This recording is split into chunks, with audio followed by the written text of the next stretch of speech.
What's up, everyone? Got another vlog here, and I haven't done this in a very long time, so apologies if it's a little choppy. This past weekend I had a tournament. It was a point Muay Thai tournament, so it's a little interesting because the rule set varies, because it's not like Muay Thai per se, because you're not throwing elbows. So I wouldn't really consider it Muay Thai. I would consider it more kickboxing event, with heavy emphasis on the clinch. So what I mean by that is that they allow you to work when you get into the clinch from like 10 to 20 seconds. It's a good amount of time, where kickboxing, you are allowed to work for maybe a few seconds. So I just finished up with the tournament. Wanted to give some of my thoughts about it, and I don't know, kind of just catch up. It's been a really long time since I've put any vlogs out there. So I might start doing them again. I might not.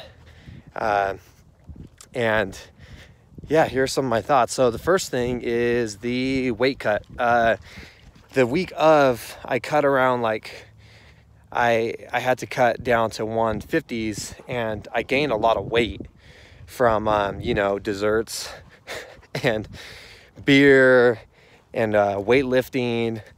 So, like everyone, I kind of, my habits didn't like change too much with training, but I've noticed, like, with quarantine and being indoors more, I'm just like, here's a donut, chocolate sounds nice tonight, mochi, beer, like all the really good stuff, but like eating it kind of a lot catches up to you for sure. Along with that is weightlifting. I started weightlifting several months ago because I felt weak in one of my MMA matches, just as far as strength is concerned. So I wanted to really up the level of strength and my ability to just be stronger, lift heavier weights, because I stopped lifting for a really long time.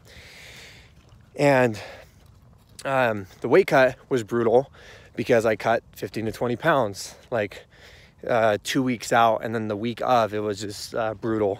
And the only reason why I did that is because you get 24 hours to rehydrate, eat. Typically, if it's the same day weigh-in, I'm not gonna cut that much weight. There's no need for it. Like if it's a striking tournament, I'm just gonna go in at my natural weight. Maybe I'll cut a few pounds, but usually I'll just go in and compete at my natural weight, which is around 165.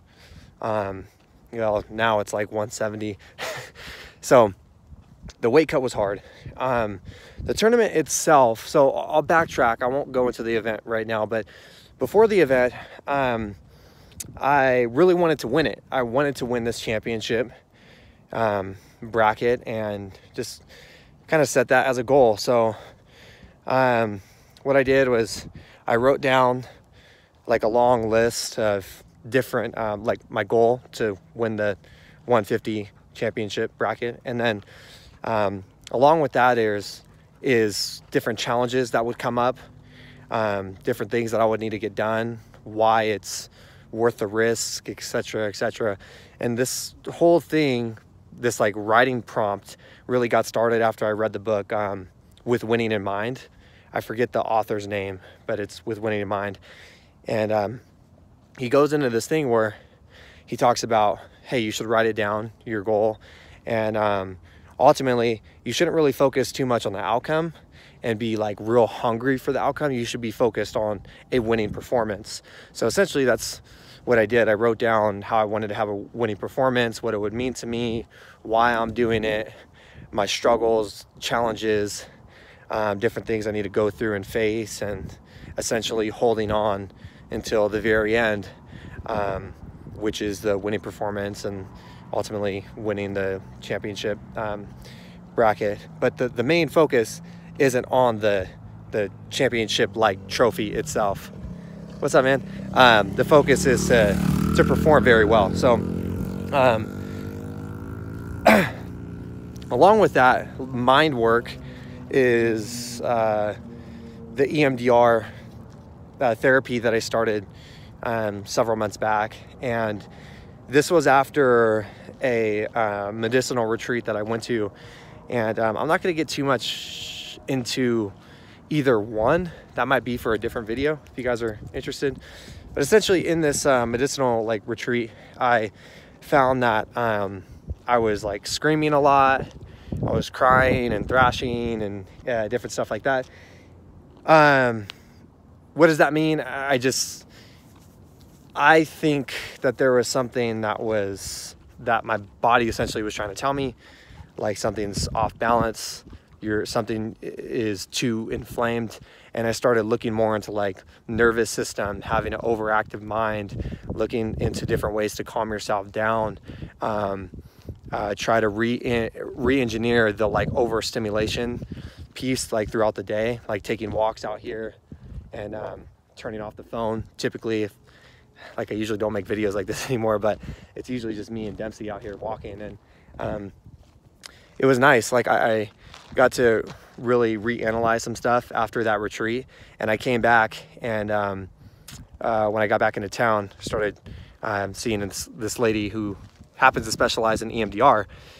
And the reason why I learned about EMDR is because I read this book, Body Keeps the Score, by Dr. Bessel Kolk, and it's all on trauma. And what does that even mean? EMDR is eye movement desensitization and reprocessing. Sorry, I kind of butchered that. It's a long name. So EMDR started that, and it's trauma specific therapy, and essentially like a light beam goes across your eyes like this, and it's supposed to reprocess how your brain reacts and responds to different memories, different like things that shock your system, that make you overreact or get overly emotional or shut down or whatever, our survival instincts. Started doing work on that, and I feel like started doing work on myself, and I feel that it helped. And after doing so much work on like the hate to say this because it's like really overly used, but the traumatic memory, the severity has dropped down from like a 10 being at the highest point where it's like almost debilitating, to a 4 or 3 where you're able to thrive, able to function, able to kind of just do your day-to-day stuff and not be so foggy headed or overthinking or whatever. The main thing that I should point out too is that I went into this treatment with the idea of connecting with not only myself, but like with people, because I feel like, to be honest, that was a very debilitating thing for me at one point, like to even just connect with a friend or even to just laugh, to relax around certain environments. Like, it's very interesting because I'm drawn to an environment that is very difficult to relax in. So it's like, that's on me. But I've noticed that I am a little more relaxed. And the reason why I say that is because 3 weeks out from the championship match, the tournament, I started working more in relation to the sporting event. And that's exactly what you can do. You could do EMDR on anything. It's just your therapist would have to specialize in that as well. So usually people specialize in like trauma treatment. They could do sport like treatment, but it's not all the time that they do both. So my counselor happens to do both. We started working on the sport, and a lot of things around it, like how the event was going to go, how I felt about myself winning the event, how did I want to see myself winning the event. And there's a lot of contradictions that I found were happening in this narrative that I was playing. Like, am I worthy enough? Am I going to be able to like relax after? Because there's been moments in my life where like I win something and it's pretty big, it's kind of cool, and I'm unable to connect with people when they're like, hey dude, good job, like that was really inspiring to watch you, and I'm just like, I don't know what to say to that. Like, obviously I should say, hey, thank you, like thanks for watching, I appreciate everything you're saying, like, you should come train with me sometime, and blah, blah, blah, blah, blah, blah, blah, and just being able to relax. But that piece, again, has been deficient for some time. So my counselor was just going over everything with me from start to finish, like going in there, being calm, being relaxed, being confident in my capabilities, being able to connect with people after the fact. And not only that, but to shut the like animalistic side down as like a competitor and an athlete, to shut that side down after the event's done. Because sometimes after an event's over, I can't sleep that night because my heart is still pumping, my adrenaline's still going. It's like I got all this tension in my body, in my mind. I don't know what to do with it. So just to even have that intention of shutting it down, and not shutting it down, but allowing myself to relax, and especially with those who are around me, who are supporting me. We did 2 sessions of sport-related treatment, whatever you want to call it, for EMDR in relation to the tournament. And it was very visual, a lot of visualization too. But it was just good. I felt like it did a lot for me, and it was very healthy, and something that I very much needed, and something that I've known about for like 3 to 4 years, but I've never got around to doing the treatment. One, it's expensive if you don't have insurance, which my insurance doesn't apply to this, so I got to pay everything out of pocket. And number 2, I don't know if I was ready for it, like when I was 22, 21, when I first read about this stuff. So yeah, it just felt good, man. Like, it felt good winning that trophy, the championship, and it felt good, like, just doing it for me too, like just doing it for myself, for no exterior motives, like not for anybody else watching, not for whoever is the typical narrative that you would do it for, but just working really hard and accomplishing something. It's very simple, but at the same time, I found the process to be a little not so simple, a little complex too. But yeah, I got through the weight cut, got through the training. To go into more of the physical side of it, I did a lot of running. I ran a lot of miles, so I would hit 3 miles. I find that that's a good pace to push me at, and a good way to activate that flow state. Because sometimes I feel like a mile might not be enough, but like you hit the mile, the 2 mile, and then maybe around the 3 mile, you're starting to get that flow state where it's just easy and it's not so difficult. When you first start out though, you're kind of you know, in hell, and it might suck, especially on days that you're sore and you really don't want to do it and stuff. But I found the 3 mile to be really awesome. I was doing a bunch of sprints. One of my coaches told me to do a lot of sprints, so I started doing that, and it seemed to help, be beneficial. A lot of sparring, of course. I think sparring is very, very important, and it's something that you should use. I mean, at least I use, to understand self-defense, to understand how I move as an athlete, to understand how other people move.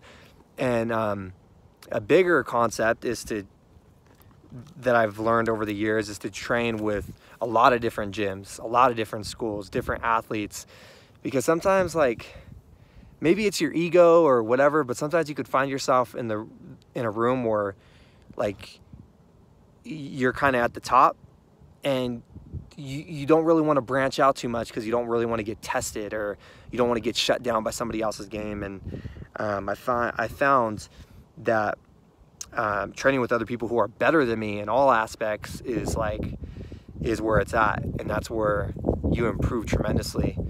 I found also on the physical side, just having a really good team around you, not only, you know, for the training itself, like the weightlifting and the sparring and the technique, just the tactical side of things, but also the recovery process. Like I had a friend who took me to like 2 different hot springs these passing weeks, and I really needed it. And I love hot springs, but the one that I go to is shut down right now. So yeah, fuck COVID. And I have two other friends, one who does my chiropractic work, the other one does gives me massages every month, and that's something that's very beneficial to look at as well, and to truly feel that and like put yourself back in alignment, or not putting yourself back into alignment, but having other people do it and allowing yourself to fully be in that when you're recovering. You know, it gets to a point, I think, when you're really serious about training where it's hard to find a day off. Like I don't remember a day where I've had a day off in quite some time, to be honest. And those periods of like the chiropractic work, the massage, even the stretching, I did a few Bikram classes and stuff. I stretch on my own usually after practice too, but just even like little things like that to really relax in it, and to just kind of decompress and release in those short moments throughout the week is super beneficial. Because I think if you don't have that, your body just gonna it's just gonna collapse on itself. It's gonna break down. So that was really that has been beneficial for me in a lot of ways, and that's really it. I can't think of any more. Oh, last one, diet, which is huge. I remember when I first made the YouTube channel, I was vegan. I'm like, yeah, vegan, everything should be vegan because it's the right way. And it's like, man, I didn't know what I was talking about. And it's not to say that that's the wrong way, but it's to say that I was wrong and that one diet isn't the way. It's kind of difficult to admit because I made so many videos on my YouTube channel about like vegan this and vegan meals and eat this. For one, it's really expensive to eat vegan. I was vegan for like 3 to 4 years. Like when I turned 19, 20, stayed vegan for a while. It's very expensive. Like if you buy like a hamburger that's vegan, you're paying like $5 to $8 versus like a big old stack of some Whoppers, you know, at the local food store, which is like $5 to $10 as well, but you're getting like 10 to 20 of them in there. It's different, man. Like one thing that I felt when I was vegan, I don't really talk about this too much because it's kind of hokey, it's a little weird. I don't know if there's any science backed up by this, but energetically, I felt very, I wouldn't say calm, because I've dealt with anxiety for a big portion of my life. But I would say I didn't want to, like, I just lacked aggression. And when I started eating meat again, I didn't really have a problem with going to hits, like going into an event and hitting somebody. Though it was weird, like when you first get into like striking events, it's kind of weird. Like a thought kind of hits you, or at least hits me, like, man, I have to hit this person as hard as I can. Like, oh my gosh, like that's just so strange. They didn't do anything to me. They didn't harm my family or my friends, or it's just weird that I don't even know this guy and I'm gonna go hit him as hard as I can. Like those kind of thoughts would run in my head a lot, like as a vegan and eating plant-based and stuff. And when I started eating meat more, I started just relaxing into that like more animal side of me, and that aggression just kind of kicked in whenever I needed to. Also, I feel that, I know that I've gained more weight. I filled out way more. I've gained like 10 pounds, 15 pounds after eating meat. And it's just something that's, it's different. But it's not to say that I would ever want to continue this way of eating my whole life. I think if I had a perfect, like financial situation, when I get into my like later 40s or 50s, if we make it past 2020, then I would like to, eat more plant-based. I think that's cleaner for your blood, cleaner for your heart, healthier for your brain. It's sustainable. It's easy on the planet. You leave a smaller footprint. But it's just right now, I feel that it's just not a good time to do that in my life with everything going on, and competing as much as I have been and training as much as I do. It's just financially not feasible. And like energetically, whatever you want to call it, it's not right at this moment. So yeah, there's a little bit on mindset, physical preparation, diet. Yeah, I don't know, guys. I don't know if I'm going to keep making these videos like vlogs or whatever. I'm not sure if you guys like them. If you do, like, let me know so I can put a little more energy towards this. I've really stepped away from social media in a big way, though. I don't ever want to let my mouth exceed what I'm capable of doing. And I guess, like, the interesting thing about martial arts is, like, you're always trying to get better. You're always trying to push. And I don't ever want to be that person who just talks more than I'm doing. I'm still very young, and I want to try to make a push for a professional fight league and do that, because I do feel called in a way to that. Like, your time span is so short in this sport where you know, you got to take advantage of it while you're in your 20s, your low 30s and stuff. So that's really all I got. It's kind of a longer video. Hope you guys enjoyed it. Hope you got something out of it. If you have any questions, let me know in the comment section below. And thanks for watching, guys. I appreciate it.